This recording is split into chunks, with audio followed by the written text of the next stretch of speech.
All right, Scripture, Philippians chapter 2. Therefore, if you have any encouragement from being united with Christ, if any comfort from his love, if any common sharing in the Spirit, if any tenderness and compassion, make my joy complete by being like-minded, having the same love, being one in spirit and of one mind. Do nothing out of selfish ambition or vain conceit. Rather, in humility, value others above yourselves, not looking to your own interests, but each of you to the interests of the other. A man who goes to a different church told me recently that he played a prank on his pastor, who loves college football. And 30 minutes before this pastor's favorite team was about to play its rival, just to mess with him, this man texted his pastor and said, "Oh man, I hate to bother you, but something's happened and I really need to talk to my pastor. Could you meet me at the church in 30 minutes? And this guy said it took the pastor a while to text back, but finally the pastor texted back, "Yes, I will meet you in 30 minutes. And then this guy waited 5 or 10 minutes and called the pastor, and when the pastor answered, he said, "Nothing's wrong, is there?" Okay, that is so mean. Don't do that to me, ever. Because I know the dilemma this poor pastor was having. Like, there's this thing you want to do, but there's someone that needs you, and you're willing to do that, but also kind of deep inside, you have this thought, right? Like, but what about me? What about my need for college football? We're doing a sermon series comparing what our culture says with what Jesus says, because what Jesus says is ultimately more life-giving and joy-producing. And one of the things we hear in our culture, and if we're honest, sometimes even think or say out loud, at least I know I do, is, but what about me? What about me? Sometimes we hear it phrased just like that, or sometimes we hear it in other phrases like, live your best life now, or I just need a little me time. But Jesus says, we is better than me.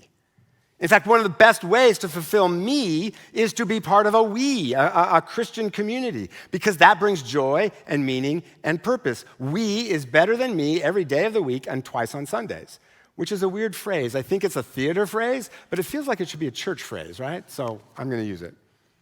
Every happiness study ever done, every study, shows that one of the key things to lasting happiness is having deep, meaningful relationships. And right after the verses that I just read, the Apostle Paul, who is writing this, sort of talks about, gives examples of how being part of a Christian community can be deeply fulfilling. He says to the Philippians, "I hope to send Timothy to you. I have no one else like him."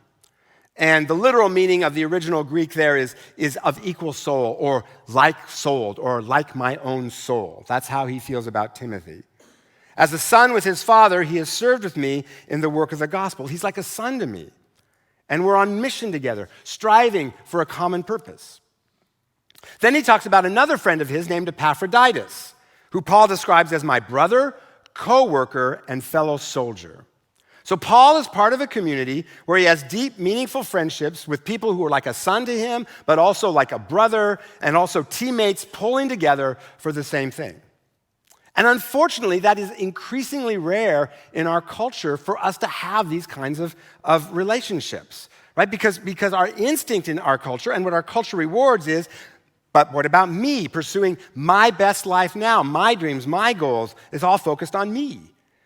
Now, to be clear, we do need boundaries, and we do need to take care of ourselves, and we all do need some me time now and then. But in our culture, increasingly, me time is becoming all the time. And even people with no boundaries who are always doing things for other people, often underneath, there's a me-focused motive. They just want people to like them. But we were made for so much more. We were made for community, which is what the church is supposed to be. A community where we find a few close friends, but also where we're part of a larger body pulling together in the same direction. And it is so counterculture, because we are a nation of people pursuing our own desires, trying to live our best lives now. Or best lives for our kids, if we're parents. But kids are really just an extension of ourselves, so that's still a me and mine kind of focus. Not only that, what values are we passing on to our kids if we have no time for community? What are we teaching them? We have a lot of followers on social media, but no close friendships. The pandemic made everything worse. Now we work from home, shop from home, and do church from home, which is making us more and more isolated, while rates of anxiety and depression are skyrocketing, in part because we're lonely and isolated. And unlike in Africa or Asia or Latin America, where community is everything and we can learn from people there, and when they come here as immigrants, often they don't understand why aren't we inviting them into our homes, because that's just standard for them. It's because U.S. culture is very individualistically oriented. Now, some of that is good. Valuing the individual is a good thing, but it goes too far and it seeps into our faith. So for instance, let's take the Bible verse I love to pick on because it is the most misapplied verse in our culture, okay? Jeremiah 29:11. I love to pick on this verse because we so botch it in our culture. I know the plans I have for you, plans to prosper and not to harm you, plans to give you a future and a hope. And we individualize that. And we think, oh, how nice, God has a plan for me. I love that God has a plan for me. I wonder what his plan for me is. What's his life plan for my life, my best life now, me, my. There's just one problem, one tiny little problem. The you there is plural. God is saying this to the nation of Israel. I know the plans I have for y'all. Plans to prosper all y'all and give you guys a future and a hope. Right? Like it changes the verse, doesn't it? So as we do this Bible reading plan together, remember this. Most of the time, when you see the word you in the Bible, it's plural. It's to a community. Yes, God has a plan for your life, and part of that plan is to put you in a community where you can find deep, meaningful relationships, because we is better than me every day of the week and twice on Sunday. And to get to those kinds of meaningful relationships and be that kind of community, we need a Copernican revolution of our soul. Back in 1543, Copernicus said, unlike what was thought at the time, the Earth is not the center of the solar system, the sun is. We need a Copernican revolution of our souls where we realize we are not the center of the universe. We know that up here, but don't always act like it. And that's what the Apostle Paul means in today's passage when he says, make my joy. See, these relationships, these kinds of deep relationships brings joy. Make my joy complete by being like-minded. And like-minded there doesn't mean we always agree. It doesn't always mean we have the same opinions or think the same. It means we're striving for a common purpose. So the first ingredient to we is better than me relationships is common mission. What holds Paul and his friends together is not that they all have the same job. It's not that they all vote the same way. It's not that they all like golf, because golf's not godly. At least it brings out not godly things in me. I end up having to apologize for my rich theological language. They're on mission together to make Jesus known and make this earth more like his heaven. And there is no mission that is more deeply rewarding and fulfilling than that mission. Not even politics. And this is so different than our relationships today, which are often so transactional, our relationship. I mean, think of the dating apps. Now, unfortunately, we're so isolated, sometimes those dating apps are necessary, but it's so, what does it train us? It's so transactional, swipe left, swipe right. It's like shopping for cereal or something, right? No to Wheaties, but yes to Frosted Flakes. And it makes all our friendships, everything so transactional. What are you doing for me? And if we don't get something out of it, we move on. Because after all, what about me? What about my needs? Do you ever think about me once in a while? What about me? No, I don't think about you because you seem to be doing quite a good job of it yourself. And if we're lacking these kinds of we is better than me relationships, a question to ask is, what am I living for? Where am I aimed? Because if it's a mission that is bigger than me and mine, to bring God's kingdom, we will find like-souled people to partner with. Paul goes on, do nothing out of selfish ambition or vain conceit. In the Greek, selfish ambition also carries kind of the connotation of a spirit of squabbling. Is there any squabbling in churches sometimes? And a vain conceit is a hunger to be recognized. I see this in my gym all the time. Some guy standing in front of the mirror, shirt off, flexing, taking pictures to post on social media. It is so embarrassing when someone catches me doing that. I don't actually do that. Selfish ambition and vain conceit are the reasons we can't have nice things. They wreck churches, families, friendships. Instead, Paul says, in humility, value others above yourselves, not looking to your own interests, but each to the interests of others. In other words, the way to get to these rich, meaningful, deep relationships is you have to have an attitude that says you before me. Your needs, your wants first, then me. This makes for flourishing friendships, flourishing families, flourishing churches. Let me tell you a frequent conversation that every pastor in every church has. Okay, not just here, every church, every pastor has this conversation. Somebody is upset about something, a decision or music or a sermon or something like that, and the pastor says, I hear you, but please also understand that we are a community of people here, and the very thing you love, other people hate, and the thing you hate, other people love, and we're trying to manage all of that because we're a community. Not once, when I have said that, not once do I recall anyone ever saying, okay, I guess you might have a point there. Not once. Not once. I've been here 21 years. Always the response is either just ignore the statement and keep on going, or say, well, I'm not the only one that feels this way. Yes, I know you're not, but there are others who don't feel this way, right? Or people will just flat out say it. But what about me? You don't care about me. No, we do care about you. It's just we also care about the other yous that are here, and we're trying to care for all of you. And when we insist on having everything our way, we miss out on these amazing relationships that we could be having with our brothers and sisters in Christ. We also lose our chance to model for a very divided culture Jesus' better way of living, where everyone is looking out not for their own interests, but for the interests of others, which means everyone's interests are being looked out for, just without all the fighting. Now, whenever we talk about this sort of thing, laying down our rights for other people, almost immediately the question is, well, am I supposed to just be a doormat and everyone else gets what they want and I don't get anything I want? Okay, first, why do we go there so quickly? I do the same thing. Why is that the place we go to? Are you saying I have to be a doormat? No. These relationships need to be mutual sacrifice. Not always 50-50 at the exact same time in all the different categories, but across the totality of the relationship, we're talking about mutual sacrifice. And it's not about being a doormat. It's about prioritizing relationship. Prioritize relationship over getting my way all the time. Relationship over being right in some argument. Relationship over career advancement to get to these better, we is better than me relationships, which are way more fulfilling than getting everything we want all the time. And these kinds of relationships have three characteristics. First, challenge. We challenge each other to be the people God made us to be, which means sometimes we may have to say to someone, you're not being the person God created you to be, and I know you have it in you to do better. And who do we say that sort of thing to? People we hardly know who irritate us? No, we say that only to people who know that we love them. Second characteristic is working through conflict.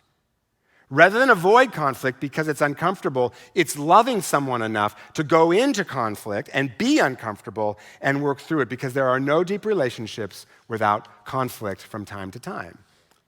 And then third, mutual sacrifice of time, because the biggest block to community is we're all so busy, but busy is just another word for priorities. Sacrifice time, that may mean I don't rise up the career ladder as quickly, because I'm prioritizing relationship. We make that sacrifice. It may mean I have to sacrifice some of my preferences, mutual sacrifice. Now, all of that's super hard to do. Super hard to do. It's not how we're wired. And so where do we get the power? Where do we get the motivation to do this? Well, two things. First, what we always say, because it's true, get close to Jesus.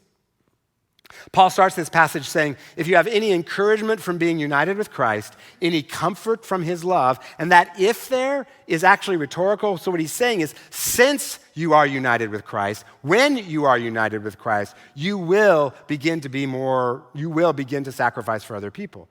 Jesus put himself ahead of us. He sacrificed for us. The more we experience that, the more able we are to do that for others. And the second is to want more. Want more for yourself and want more for this community.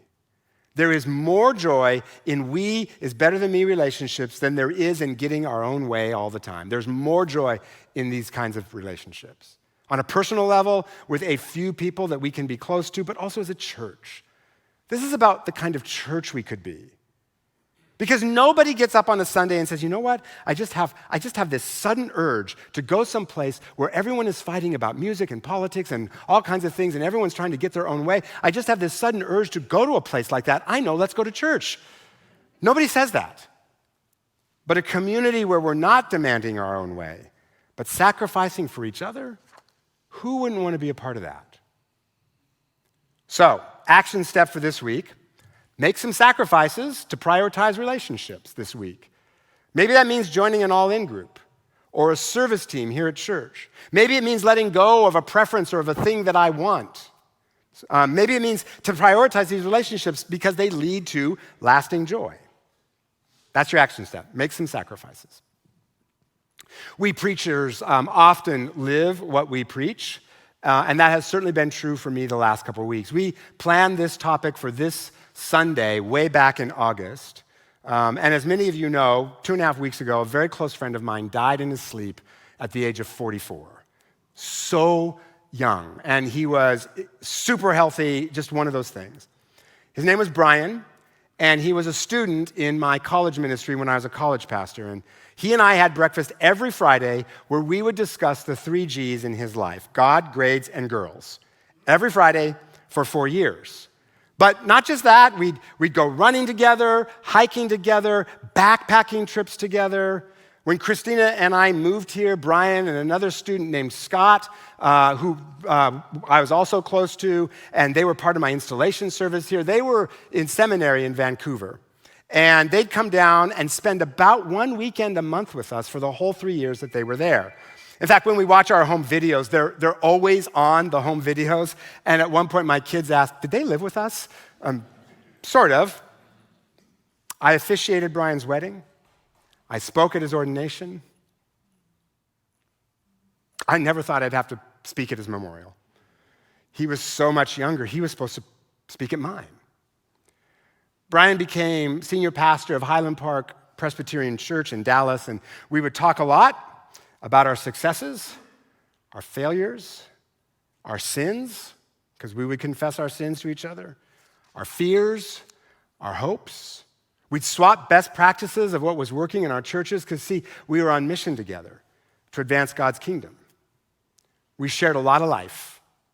When Brian was in college, his mom died, and I was with him that night, my arm around his shoulder as he cried, even as his arm was around my shoulders at various points in my life when I needed his support.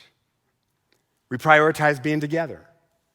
He'd come here, I'd go to Dallas, often for several days, and for 2 busy senior pastors with families, that is an extravagant sacrifice of time. At his memorial, I saw this picture that I had never seen before. This picture that I'd never seen before, and it was at his wedding, which I officiated. And yes, I had more hair back then. I know that's what y'all are thinking, so we might as well just acknowledge it so that we can move on. And someone asked me, do you remember what you were saying to him? I do. I was telling him how much I loved him and how proud I was of him and the husband and the father that I knew he was going to be, and he was a great husband and a great father. I was telling him how much I was proud of his character and his courage.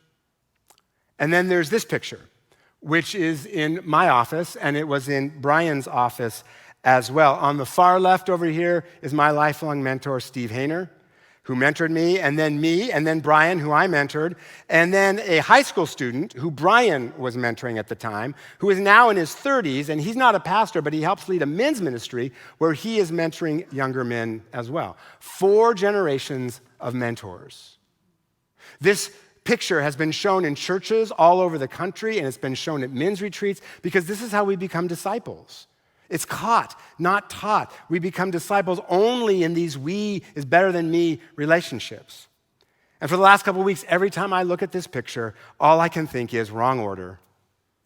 You know, Steve died several years ago. I'm in the batter's box, not Brian. Not that I want to go anytime soon, but it's just the wrong order. Well, most of the guys that I had invested in deeply when they were in college, most of those guys were at Brian's memorial service because my friendship with Brian existed in a larger community. And afterwards, one of them rented a private room in a restaurant, and all of my guys were there. And we talked, and we told stories about Brian, many of them funny, many of them inappropriate and couldn't be shared at the memorial, but were just so good they needed to be relived. We talked about how grateful we were for Brian and for each other and to God, and we shut the place down. And there was nowhere else I would have rather been that night than there with them. But here's the thing. Those relationships were not always easy. There was conflict. We didn't always agree. There was challenge and confrontation. I mean, when some of those guys were in college, they needed a little bit of challenge and confrontation. I'd be like talking to them, I'm sorry, you said what to your girlfriend? How did that work? Oh, she got mad. Weird, huh? What did you learn from that? But they would also challenge me and confront me when I wasn't being the man that they needed me to be. And we all had to sacrifice some of our preferences, things that we want, to prioritize the relationships. Hard-won friendships, but so rich and so deep and so real. And whatever I sacrificed, cheap at twice the price to get those relationships. To me, Brian was a son, but also a brother, a pastor to me, colleague, friend for 26 years.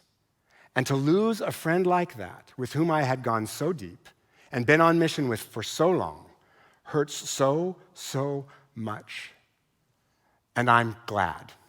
I'm glad it hurts, because grief is a measure of gratitude. It hurts because it was good, and the deeper the grief, the deeper the gratitude. So when I am grieving, I am at the exact same time saying thank you. So even now, in all of this grief, with all that I've gained and all that I've lost, if you ask me, I will tell you, we is better than me every day of the week and twice on Sundays. So Jesus, make us this kind of church where these kinds of relationships happen. Lord, teach us to sacrifice for each other so that we can be the people of God. And Jesus, I confess, I am so me-focused. What about me? I'm just so me-focused. Change my heart, change our hearts. Give us that Copernican revolution of our souls where we put you in the middle. And Lord, help us be the kind of people that sacrifice for each other, the kind of community that we don't see in our world, that people are drawn to because it is so different and it's so life-giving. And out of this large community, help us to find a few people that we can walk with. Like Brian and I were able to walk together for 26 years. We want to be those people. We want to be that church. Our own hearts get in the way. So Lord, change us, heal us, mend us, mold us, so that we can be the people of God. And we will give you all the praise and all the glory because you are faithful and you are good all the time. And we trust you. In your name, Jesus, amen.